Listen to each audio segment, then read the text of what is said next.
હાલો મિત્રો, જય દ્વારકાધીશ, જય માં ચામુંડ।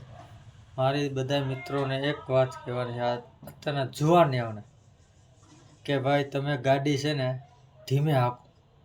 તમારી ફાસ્ટ ગાડી હાંકવાથી તમારા મા બાપ, બેન, ભાઈ, કાકા, કાકી બધાને કેવડું દુઃખ થાય તમને ખબર છે ભાઈ।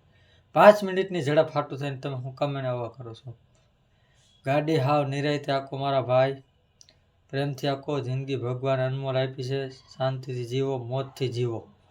અને ગાડી હંમેશના માટે હું તો એમ કહું, કાયમી ધીમે હાંકો તમે, કાયમી એટલે કાયમી ધીમે જ હાંકવાની ગાડી। ફાસ્ટ ગાડી હાંકોમાં ભાઈ એક્સિડન્ટ થાય, ગાડી 5 લાખની હોય, ખર્ચો કરો, ગાડી ઊભી થઈ જાય, તમારો પગ કે હાથ કે વહી જાય ને ભાઈ, એટલું તમે ખાસ યાદ રાખજો। હું આ રોડ પર એક્સિડન્ટ જોઉં છું, કેવું થઈ જાય ભાઈ। એના મમ્મી પપ્પા બધા ઘરે રાહ જોતા હોય।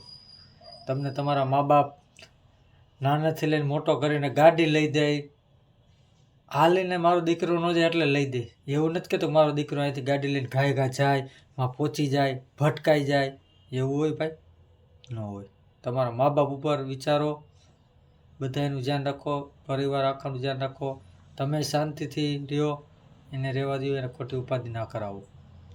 એટલે હંમેશના માટે કોઈ પણ ડ્રાઈવર હોય, ગમે એનો ડ્રાઈવર હોય, હું એમ નથી કહેતો કે 2 વ્હીલવાળા જ હાકે ફાસ્ટ, બધાય ફાસ્ટ હાકે જ છે, બરાબર। ગાડી હંમેશા મર્યાદામાં જ હાંકો, જેથી કરીને આપણે આનંદથી રહી શકીએ, બીજા રહી શકીએ, બરાબર।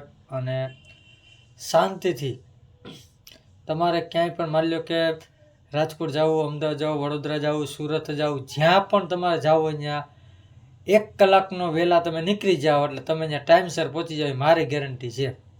પણ 1 કલાક તમે મોડા નીકળો ને પછી લીવર મારો ફટકી, તો તમારી જિંદગીનું મોત બોલાવો છો તમે।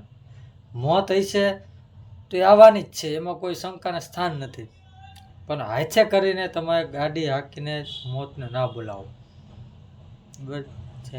મારે એટલું કહેવું હતું આજના જુવાનોને કે ગાડી તમે નિરાંતે હાંકો। જય ચામુંડ।